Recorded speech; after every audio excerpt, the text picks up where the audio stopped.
नमस्कार. काव्य शिको मनमोहक मराठी मालवणी कवितांमध्ये मी मनमोहन रोगे आपलं स्वागत करतो.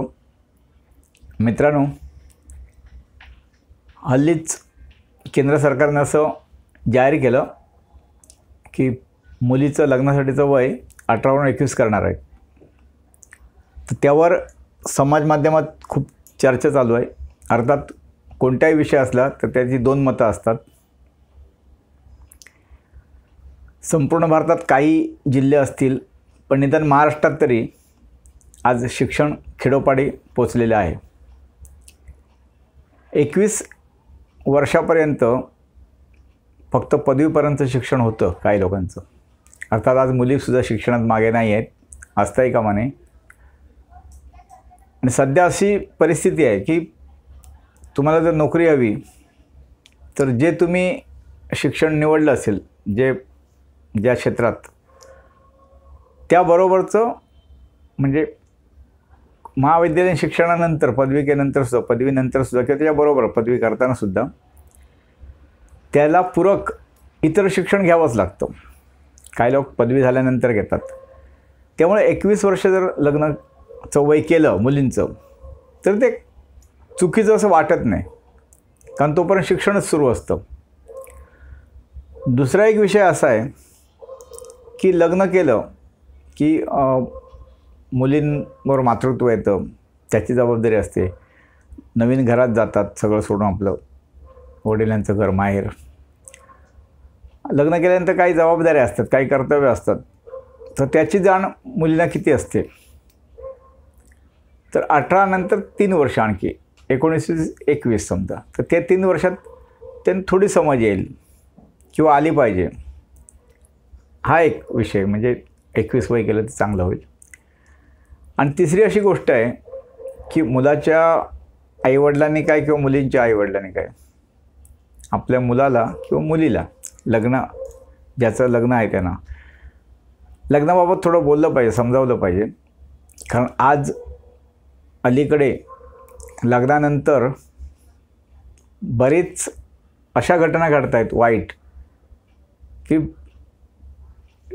खूप त्रास होतो आहे. म्हणजे नवीन सुनांचासुद्धा घरच्यांना सगळ्यांना त्रास होतो आहे.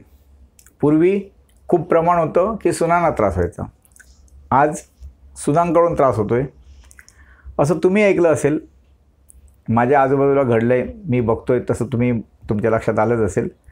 तर हे असं होऊ नये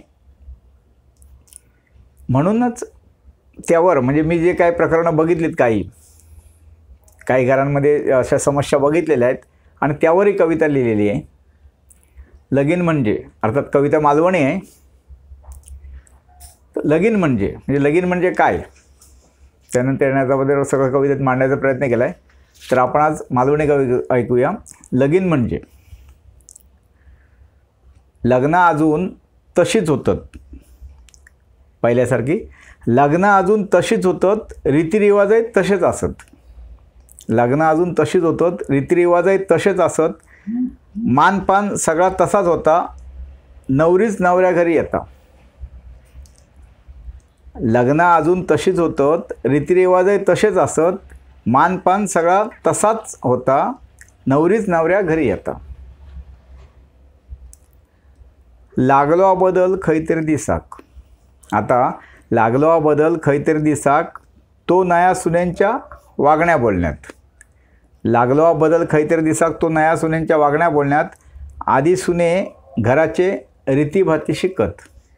नवे सुने आधी घराचे सुने रीतीभाती शिकत, आता ते घरच्यांकाच शिकवतात. नवीन सुने आता ते घरच्यांकाच शिकवतात. घरात इल्या दिवसापासून आपलाच खरा म्हणतात, वागतात, बोलतात. घरात इल्या दिवसापासून आपलाच खरा म्हणतात, वागतात, बोलतात. आपणाक वाटात ताच करतात. कोणाक नाही विचारणार नाही जुमानत.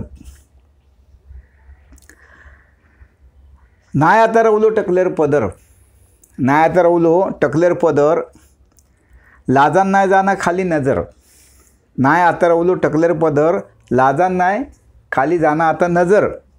थोरा मोठ्यांच्या पुढ्यात वावर, थोरा मोठ्यांच्या पुढ्यात वावर, पहिल्या दिवसापासून होता घरभर, पहिल्या दिवसापासून होता घरभर. आपल्या ताब्यात घोवाक ठेवतात, आपल्या ताब्यात घोवाक ठेवतात, तालार आपल्या घर नाचवतात.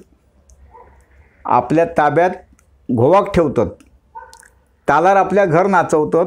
घरातल्यांचो दुस्वास करतात, घरातल्यांचो दुस्वास करतात. पोलिसांची भीती घालतात. काय बोलला तर पोलिसांची भीती घालतात. मुलींका आपल्या मोकळीक दिवा, मुलींका आपल्या मोकळीक दिवा, पण त्यांका रीतभात शिकवा.